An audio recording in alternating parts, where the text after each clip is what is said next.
കല്ലുകൾ പൊട്ടി മാറിയിട്ട് നമുക്ക് ഈ റോക്ക് ഷെൽട്ടർ ഫോം ആയിരിക്കുന്നതാണ്. നമുക്ക് 2 റോക്ക് ഷെൽട്ടർ, ഒന്ന് നമ്മൾ കടന്നു വന്ന എൻട്രൻസ് കേവും, ഇത് രണ്ടാമത്തെ. ഇതിലാണ് ഈ കാർവിങ്സുകളുള്ളത്. ഇതൊരു 4000 BC-ലുള്ളതെന്ന് പറയുന്നത്. നവീന ശിലായുഗ കാലം മുതൽ മനുഷ്യൻ ഇവിടെ താമസത്തിന് തെളിവായിട്ട് അവർ കല്ലുകൾ കൊണ്ട് കോറി വരച്ച ചിത്രങ്ങളും പിന്നെ ഈ അവസാന കാലഘട്ടത്തിലായിട്ട് ഒരു AD ആദ്യ കാലഘട്ടം തമിഴ് ബ്രാഹ്മണ ചിത്രങ്ങളാണ് മെയിൻ 4000 BC. നമുക്ക് ഇന്ത്യയിൽ കൂടുതലായിട്ട് പെയിൻറ്റിങ്സുകളാണ്, കാർവിങ്സ് ഭാഗത്ത്. അതുകൊണ്ടാണ് ഇതിൻ്റെ ഇമ്പോർട്ടൻസ് വരുന്നത്. മനുഷ്യരൂപങ്ങളും മൃഗരൂപങ്ങളാണ് കൂടുതലായിട്ട് വരച്ചത്. ഏകദേശം 500 സ്ക്വയർ ഫീറ്റോളം ചിത്രങ്ങളുള്ളതിൽ നമുക്ക് 20% ഉള്ളിൽ ഡീകോഡഡ് ആണ്. അതിൽ തന്നെ ഗോത്രരൂപങ്ങളാണ്. ഗോത്രരൂപങ്ങൾ വ്യത്യസ്ത വേരിയേഷൻ കാണിക്കുന്നുണ്ട്. അപ്പോൾ അതുകൊണ്ടാണ് വിവിധ ഗ്രൂപ്പുകളായിട്ട് ആൾക്കാർ താമസിക്കുന്നു എന്ന് പറയുന്നത്. അവിടെ കാണാം നമുക്ക് ചിത്രങ്ങൾ.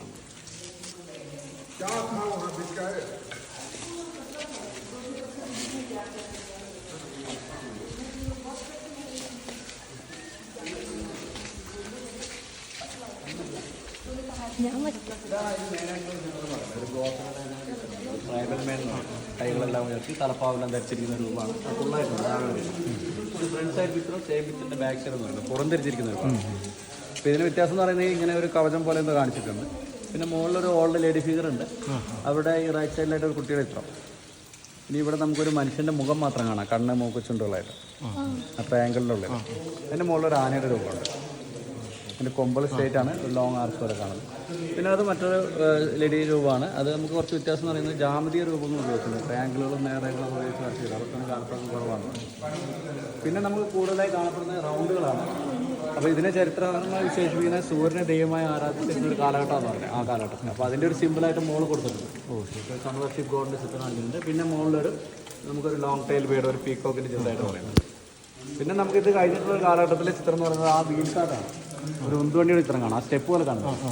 അതിൻ്റെ സൈഡിൽ ചെറിയ വീലുകളുണ്ട്. അപ്പോൾ അതൊക്കെ ഒരു 3000-ഓളം വർഷം പഴക്കേ പറയുന്നുള്ളൂ. ചക്രങ്ങൾ കണ്ടുപിടിച്ചതിന് ശേഷമുള്ള ഒരു കാലഘട്ടത്തിൻ്റെ പറയുന്നത്. അപ്പോൾ അതിൻ്റെ തന്നെ വ്യക്തമായ രൂപം നമുക്ക് അവിടെ കാണാം.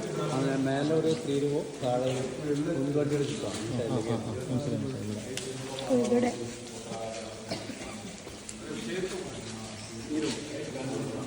മുകളിൽ കാണുന്ന ഒരു രൂപത്തിൻ്റെ പ്രത്യേകത എന്ന് പറയുമ്പോൾ അതൊരു ഷേപ്പ് വരുന്നുണ്ട്. ഒരു സ്ത്രീരൂപം എന്ന് പറയുമ്പോഴേക്കും അതിൻ്റെ സ്ട്രക്ചർ വരുന്നുണ്ട്. പിന്നെ താഴെ വീൽ കാട്ടാണ്. അതിൻ്റെ സൈഡിൽ ചെറിയ വീലുകളുണ്ട്, ചെറിയ 2 വീല്. പിന്നെ ഇവിടെ നമുക്ക് കാണുന്ന രൂപം കുറേ കാലപ്പഴക്കം കൂടുതലാണ്. ഒരു സ്ത്രീയും പുരുഷനും കൂടി അമ്മുമില്ലൊക്കെ നിൽക്കുന്ന രൂപമാണ്. അതൊരു പുരുഷ രൂപവും ഒരു സ്ത്രീ രൂപമാണ്. കയ്യിൽ അമ്മുമില്ലൊക്കെ നിൽക്കുന്നത്. അപ്പോൾ ഈ ചിത്രമൊക്കെ ഒരു 6000-ഓളം വർഷം തന്നെയാണ് പഴക്കം പറഞ്ഞത്. അപ്പോൾ ഇതിൽ നമുക്ക് വേരിയേഷൻ കാണുന്ന ഈ ചിത്രം മാത്രമേ. പിന്നെ ഇവിടേക്ക് നോക്കിയാൽ 1-2 ചിത്രങ്ങളുണ്ട്. ഇതൊരു വലിയൊരു മൃഗത്തിൻ്റെ രൂപം മാത്രമേ കാണുന്നുള്ളൂ. തലഭാഗമാണ്, ബോഡി, കാലുകൾ, ലോങ് ടൈൽ. പിന്നെ ഇവിടെ നമ്മൾ ഇതൊരു വൈൽഡ് ലൈഫ് ഡോഗിൻ്റെ ചിത്രമാണ്. ഒരു ആയുടെ രൂപം കാണുന്നുണ്ട്. അതിൻ്റെ തന്നെ മറ്റൊരു രൂപം ഇവിടെ കാണാം. പിന്നെ ഇതാണ് എഴുത്ത് എന്ന് പറഞ്ഞത്. തമിഴ് ബ്രാഹ്മി എന്ന ലിപി തമിഴ് ബ്രാഹ്മി വായിച്ചെടുത്തിട്ടുണ്ട്. അതിനർത്ഥം പറയുന്നത് വളരെയധികം പുലികളെ എല്ലാം എഴുതിയിരിക്കുന്നത് പൽപ്പുലി, താനന്തകാരി, വേടുങ്കോമല, കച്ചവടി, ചർത്തി എന്ന് പറയുന്നത്.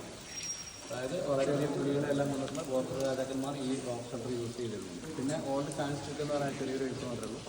ഈ വിഷ്ണുവർമ്മന കുടുംബിയ എന്ന് പറയുന്നത് കുടുംബിയ വംശജരാണ് എഴുതപ്പെട്ടിട്ടുണ്ട്. അതാണ് ഈ എഴുത്തുള്ളത്. ഇതും അതുപോലെ തന്നെ നമുക്ക് ഈ ട്രൈബൽസിൻ്റെ ചിത്രങ്ങൾ തന്നെയാണ്.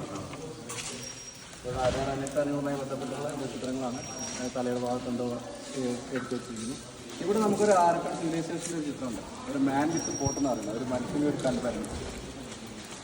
പിന്നെ നമുക്ക് കാർപ്പറക്കുള്ള സ്ത്രീ രൂപം അവിടെ കണ്ടതിൻ്റെ തന്നെ മറ്റൊരു രൂപമാണ്. ഇത് സ്ട്രക്ചർ ഏകദേശം വരുന്നുണ്ട്, കർവുകൾ വരുന്നുണ്ട്. മോഡേൺ വെപ്പണും ഷാർപ്പായിട്ടുള്ള വെപ്പണും ഉപയോഗിച്ചുകൊണ്ടാണ് ആ ചിത്രങ്ങൾ വരുന്നത്.